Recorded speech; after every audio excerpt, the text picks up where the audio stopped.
அறிவோம் ஆன்மீகத்தில் பித்ருதோஷம் நீங்க என்ன செய்யலாம், பித்ருதோஷம் நீக்கும் பரிகார திருத்தலங்கள் எவை என்பதை பார்ப்போம். ஜாதகத்தில் பித்ருதோஷம் இருப்பவர்கள் திலஹோமம் செய்வது மற்றும் தர்ப்பணம் கொடுப்பது பித்ருதோஷத்தை போக்கும். பித்ருதோஷ பரிகார தலங்கள் எதுவென்று அறிந்து கொள்ளலாம். ஜாதகத்தில் பித்ருதோஷம் இருப்பவர்கள் திலஹோமம் செய்வது மற்றும் தர்ப்பணம் கொடுப்பது பித்ருதோஷத்தை போக்கும். பித்ருதோஷ பரிகார தலங்கள் எதுவென்று அறிந்து கொள்ளலாம். இந்தியா முழுவதும் 12 ஜோதிர்லிங்க தலங்கள் உள்ளன. அவற்றில் ஒன்றுதான் தமிழ்நாட்டின் தென்பகுதியில் உள்ள ராமேஸ்வரம். இங்குள்ள ராமநாதர் கோவில் பித்ரு வழிபாட்டிற்கு உகந்த தலங்களில் ஒன்றாக திகழ்கிறது.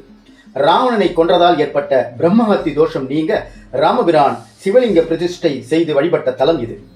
ராமேஸ்வரத்தில் 22 தீர்த்தங்கள் உள்ளன. இதில் அக்னி தீர்த்தம் என்பது ராமேஸ்வரம் கடலை குறிக்கும். இது பித்ருதோஷத்தை போக்கும் ஆற்றல் கொண்ட தீர்த்தமாக கருதப்படுகிறது. ஜாதகத்தில் பித்ருதோஷம் இருப்பவர்கள் ராமேஸ்வரம், திருப்புல்லானி ஆகிய இடங்களில் திலஹோமம் செய்வது மற்றும் தர்ப்பணம் கொடுப்பது பித்ருதோஷத்தை போக்கும்.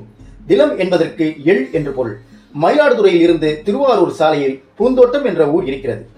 இங்கிருந்து ஏரவாஞ்சேரி செல்லும் சாலையில் 2 கிலோமீட்டர் சென்றால் தில தர்ப்பணபுரி என்ற ஊர் வரும். இங்கு முக்தீஸ்வரர் திருக்கோவில் உள்ளது. இந்த ஆலயத்தில் தான் ராமபிரான் தனது தந்தை தசரதர் மற்றும் கழுகுப்பறவையான ஜடாயு ஆகியோருக்கு தர்ப்பணம் கொடுத்ததாக தலப்புராணம் சொல்கிறது. இதன் காரணமாகவே இந்த ஊர் தில தர்ப்பணபுரி என்றானது. இந்தியாவில் பித்ரு தலங்களாக 7 தலங்கள் குறிப்பிடப்படுகின்றன. அவை காசி, ராமேஸ்வரம், கயா, திரிவேணி சங்கமம், ஸ்ரீ வாஞ்சியம், திருவெண்காடு மற்றும் தில தர்ப்பணபுரி ஆகும். ராமேஸ்வரத்தில் செய்யப்படும் பித்ருகள் சம்பந்தமான அனைத்து பூஜைகளும் தில தர்ப்பணபுரியிலும் செய்யப்படுகின்றன. வட இந்தியாவில் கங்கையுடன் யமுனை, சரஸ்வதி நதி இரண்டும் சங்கமிக்கும் தலம் திரிவேணி சங்கமம். இங்கு சரஸ்வதி நதி கண்ணுக்கு தெரிவதில்லை. அதுபோல் தமிழகத்தில் பவானி, காவிரி மற்றும் கண்ணுக்கு புலப்படாத அமிர்த நதி எனும் 3 நதிகளும் கூடும் இடம் தென் திரிவேணி சங்கமம் என்று அழைக்கப்படும் பவானி கூடுதுறையாகும். இது ஈரோடு மாவட்டத்தில் உள்ளது. இந்த பவானி கூடுதுறையில் கோவில் கொண்டிருப்பவர் சங்கமேஸ்வரர். பாவம் போக்கி புண்ணியமளிக்கும் சிறப்புமிக்க தலங்களில் இதுவும் ஒன்று.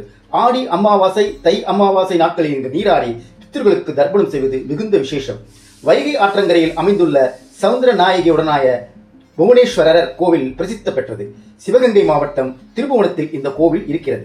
முன்காலத்தில் சுச்சோதி என்ற மன்னன் தன்னுடைய முன்னோர்களுக்கு திதி கொடுப்பதற்காக திருப்புவனம் வந்து வைகை ஆற்றங்கரையில் வேண்டுதல் செய்துள்ளார்.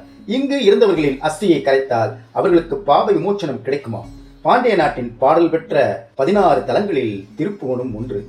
பித்ருதோஷம் நீக்கி பித்ருவின் ஆசீர்வாதத்தை பெறுவோம்.